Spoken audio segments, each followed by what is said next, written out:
நிறைய நிறைய நல்ல பாடல்கள் பாடுறதுக்கான வாய்ப்பு கிடைச்சாலும் எல்லா பாடல்களுக்குமே வந்து ஒரு அங்கீகாரம்ங்கிறது கிடைக்குமான்னு சொல்ல முடியாது. மக்களோட மனசுல நிறைய பாடல்கள் வந்து லாங் லாஸ்டிங்கா இருக்கலாம். ம். பட் இந்த அவார்டுங்கிறது வந்து நிறைய ஃபேக்டர்ஸ் இருக்கு. அந்த அந்த நேரத்துல அந்த பாடலுக்கு அவங்க அவார்ட் கொடுக்கணும் அப்படின்னு நினைச்சிருந்தா அதை கொடுக்கலாம். ஏன்னா நிறைய நல்ல பாடல்கள் ம். இருக்கு. ஸோ அந்த வரிசையில இந்த பாடலுக்கு கிடைச்சது ரொம்ப சந்தோஷமான ஒரு விஷயம் அண்ட் மோட்டிவேட்டிங்கா இருக்கு. எங்களுக்கு மோட்டிவேட்டிங்கா இருந்தது ரீசென்ட் டைம்ஸ்ல எனக்கெல்லாம் வந்து நெறைய லூப் மோட்ல இருந்தது எசகாத்தா தான். நான் வந்து யாருப்பா அப்படின்னு பார்க்கவும் டக்குனு வந்து நீங்க தான் பாடியிருந்தீங்க.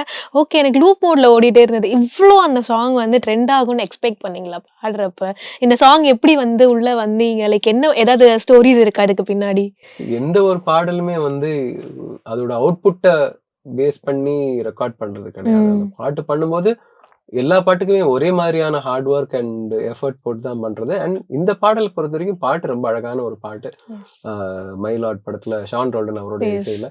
அண்ட் அவரோட நான் ஒரு ஒரு ஜர்னி நெறைய இருக்கு. படங்களா ம். டிராவல் பண்ணிட்டு வரேன். அண்ட் இது ரொம்ப க்ளோஸான ஒரு ஃப்ரெண்டும் கூட. ஒரு ரொம்ப பிரதர் மாரியான ஒரு ஃப்ரெண்ட். அண்ட் அந்த சதுரங்க வேட்டை படத்துலலாம் நான் அவருக்கு பாடின பாட்டு வந்து நான் இதுவரைக்கும் பாடின பாடல்கள்லயே இத்தனை வருஷங்களா நான் பாடின பாடல்களே எனக்கு one one of my most favourite சாங்ஸ்ன்னு சொல்லலாம். அந்த முன்னே என் முன்னேங்கிற ஓகே. பாடல்.